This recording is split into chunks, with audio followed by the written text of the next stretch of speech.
How do we transform the pain into medicine? How do we avoid getting stuck in the tar trap of addiction? Sacred questions, spiritual questions for a spiritual revolution. I take my place as a spiritual leader.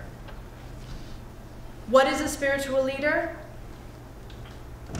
With that sacred question, I step into my destiny.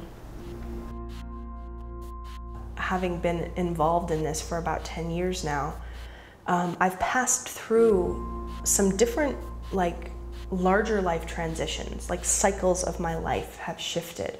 When I first came, I was very young and kind of in this maiden capacity, and just starting to wonder and just starting to really start to dig and say, what is unique in me? What is it that I carry that no one else can carry? And this provided an incredible way to start to uncover that. And it was the most exciting thing ever in that moment, to actually have an exploration ground for starting to tease that out.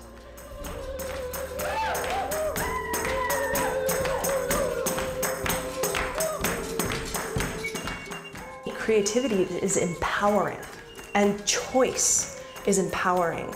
And I feel like so often we don't realize just how much choice we have.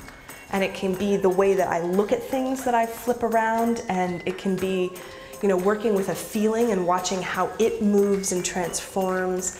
And there's just so many ways that once I realize that I have a choice, it moves. And to have that kind of power with one's world feels very, very important to me.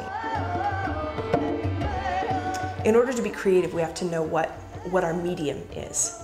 So it takes this sussing out of what's actually here. Am I talking about a relationship? Am I talking about the course of my life? Am I talking about a project that I really want to create? Am I talking about a practice, something that I want to do regularly just to develop the skill? But regardless, on all of those things, I really need to assess what is the medium that I'm about to play with. So there's an element of coming present. And the more that I can look at this project, this creation that I'm about to engage with, the more senses I can involve in taking that information in, the more present I can be, then more options start to blossom. And there's so much freedom and so much choice as soon as I can look at something in a creative manner.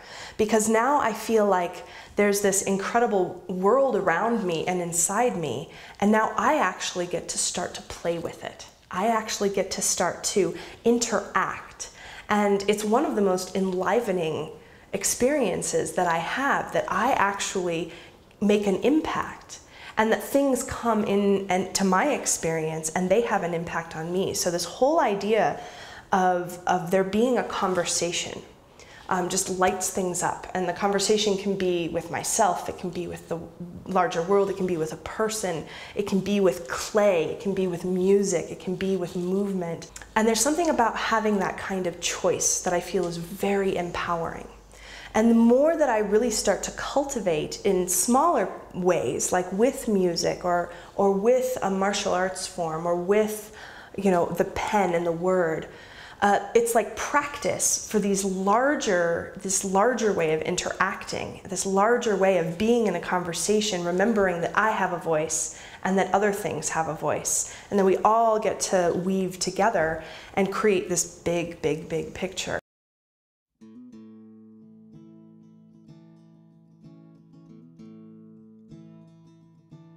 During this last era, it's been all about the exploration and just go into those places of questions and questions and questions and explore.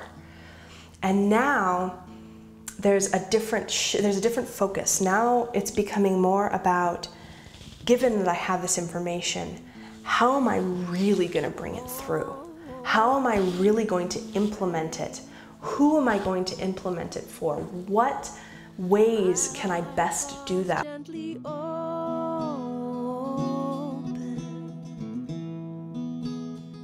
I turn my face to a day that is cloudy and gray and so